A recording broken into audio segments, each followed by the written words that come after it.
Καλώς ήρθατε. Σήμερα θα δούμε κάτι πραγματικά απίστευτο.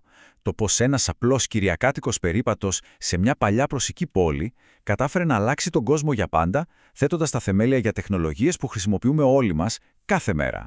Για να μπούμε κατευθείαν στο θέμα, ας σκεφτούμε το εξής. Τι μπορεί να συνδέει το GPS στο αυτοκίνητό μας με τα κοινωνικά δίκτυα? Φαινομενικά τίποτα. Κι όμως η απάντηση κρύβεται παντού γύρω μας. Λοιπόν, η απάντηση είναι ότι όλες αυτές οι τεχνολογίες βασίζονται σε ένα κρυφό, κοινό σχέδιο.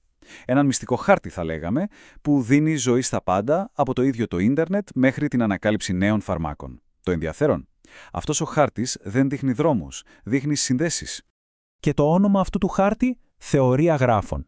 Ναι, ακούγεται λίγο βαρύ, λίγο μαθηματικό, αλλά η ιδέα του είναι απίστευτα απλή. Είναι ο κλάδος που μελετά τις σχέσεις ανάμεσα σε πράγματα. Ένας γράφος λοιπόν αποτελείται από κόμβους, δηλαδή τα σημεία, και τις ακμές που είναι απλά οι γραμμές που τα ενώνουν. Για να καταλάβουμε όμως πώς φτάσαμε εδώ, πρέπει να κάνουμε ένα ταξίδι. Ένα ταξίδι πίσω στον χρόνο, σε μια πόλη της Προυσίας του 18ου αιώνα και σε έναν πολύ περίεργο γρίφο. Τον γρίφο των 7 γεφυρών.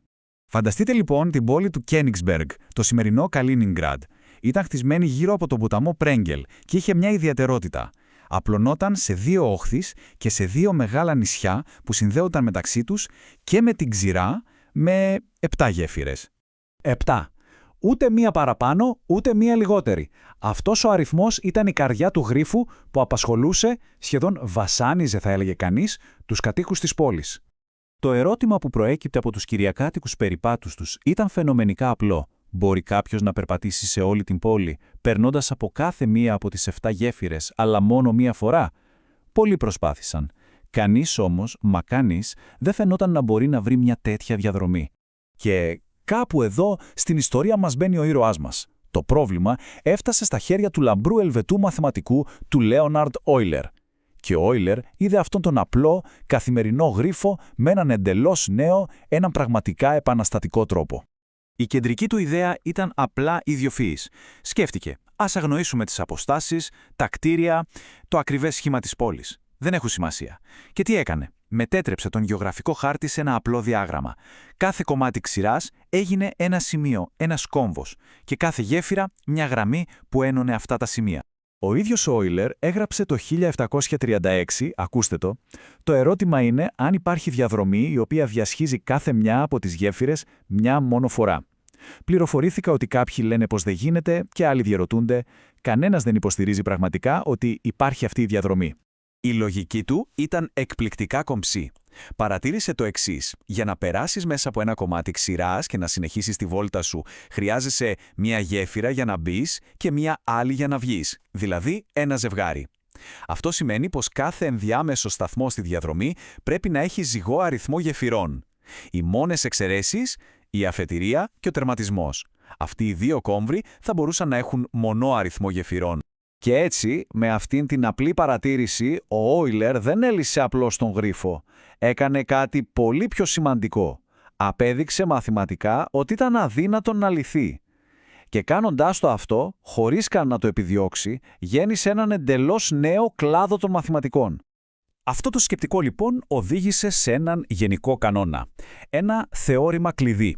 Μια τέτοια διαδρομή, αυτό που λέμε μονοπάτι του Όιλερ, είναι δυνατή μόνο αν ο αριθμός των κόμβων με μονό αριθμό συνδέσεων είναι είτε 0 είτε ακριβώς 2. Αν είναι περισσότεροι από 2, η διαδρομή είναι απλά αδύνατη.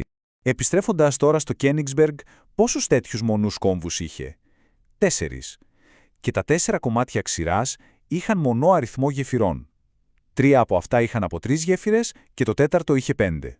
Και εδώ έρχεται η τελική απόδειξη.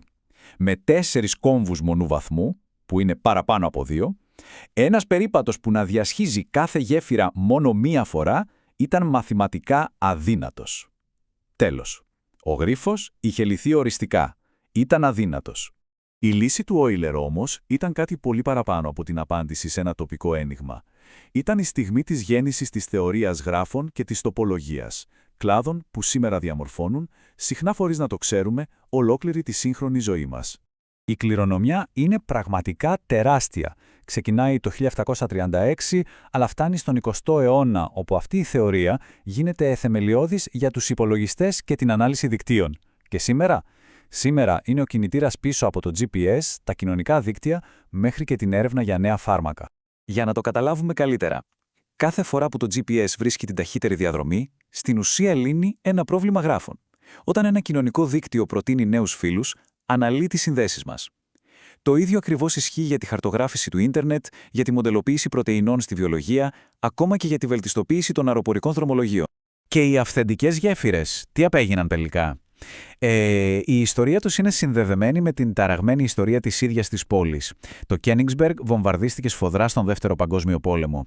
2 από τις γέφυρες καταστράφηκαν ολοσχερώς. 2 άλλες ξαναχτίστηκαν μετά τον πόλεμο και 3 από τις αρχικές 7 στέκουν ακόμα εκεί, σιωπηλοί μάρτυρες ενός γρίφου που άλλαξε την επιστήμη. Και όλο αυτό μας αφήνει με μια τελευταία μεγάλη σκέψη. Το πραγματικό μάθημα του Κένιγκσμπεργκ δεν αφορούσε τις γέφυρες. Αφορούσε έναν νέο τρόπο σκέψης. Και έτσι αξίζει να αναρωτηθούμε. Ποια άλλα πολύπλοκα προβλήματα του σημερινού κόσμου θα μπορούσαν να λυθούν αν σταματούσαμε να κοιτάμε τα ίδια τα αντικείμενα και εστιάζαμε απλώς στον τρόπο με τον οποίο συνδέονται μεταξύ τους?